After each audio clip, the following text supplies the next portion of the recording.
je crois que les temps sont venus, qu'on ne peut pas rester ainsi en permanence dans une lutte effrayante, ou même parfois, après 10, 20, 30 ans ou 40 ans de travail et de lutte, on recule même sur nos fondamentaux. Et on ne pourra pas ainsi continuer à quémander, à accepter les miettes. Il nous faut nous fédérer, et il nous faut nous unir pour l'avenir tout simplement de la Bretagne, du peuple et de la nation bretonne.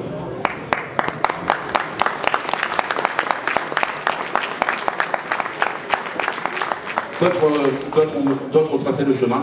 Je pense tout particulièrement à Angela Duval et à Xavier Graal, parce que tous les deux étaient aussi des militants convaincus de la Bretagne.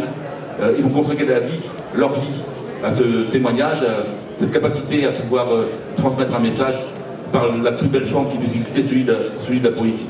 Et avant de laisser la parole à mon ami Philippe Guillemot, conseiller départemental, il y a Nono, le président d'honneur. On remercie encore à nouveau.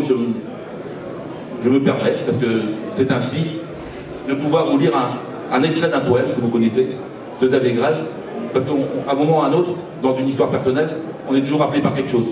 Et moi, mon aventure de militant breton, elle est née grâce à Xavier Graal.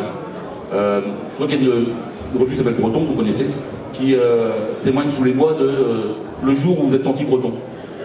Et puis j'ai pas eu l'occasion de le révéler parce que je m'ont souvent demandé d'interview, puis j'ai pas eu le temps voilà, le moment n'était pas propice. Mais moi, c'est Xavier Graal qui m'a fait venir à la Bretagne. J'avais 15-16 ans, j'étais adolescent, j'étais au lycée, à Châtelain, j'étais en pension. Et le lundi matin, on partait pour la semaine en internat. Et le dimanche soir, mon oncle Arsène, qui était un lecteur de la vie, me donnait le numéro de la semaine précédente. Et vous vous souvenez sans doute qu'il y avait ces billets de Xavier Graal dans la vie, les vents m'ont dit. Et je gardais la revue jusqu'au mercredi, comme une friandise, c'était comme quelque chose qu'on doit savourer au milieu de la semaine, comme une respiration, c'était un besoin de parler de Bretagne, ce qu'on nous parlait très peu d'ailleurs autour de nous à l'époque, et en même temps un moment de délice, que de lire cette chronique hebdomadaire de Xavier Graal. Et c'est ce qui m'a conduit à la prise de conscience de l'existence de ce peuple breton et de faire tout simplement après le chemin qu'on a envie de faire avec lui pour lutter contre les injustices, pour faire en sorte qu'on lui reconnaisse également l'ensemble de ses droits. Ce poème de Xavier Graal, c'est la chance d'avoir après découvert l'ensemble de son œuvre. C'est un extrait de solo.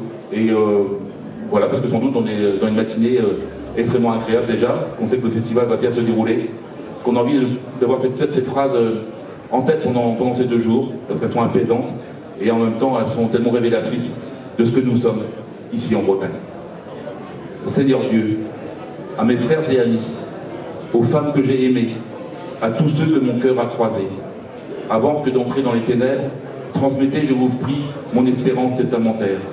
Nul chant, nul solo, nulle symphonie, nul concerto, qui porte nostalgie d'amour et soif et faim de tendresse, ne sera perdu dans la détresse de la mer. Voilà.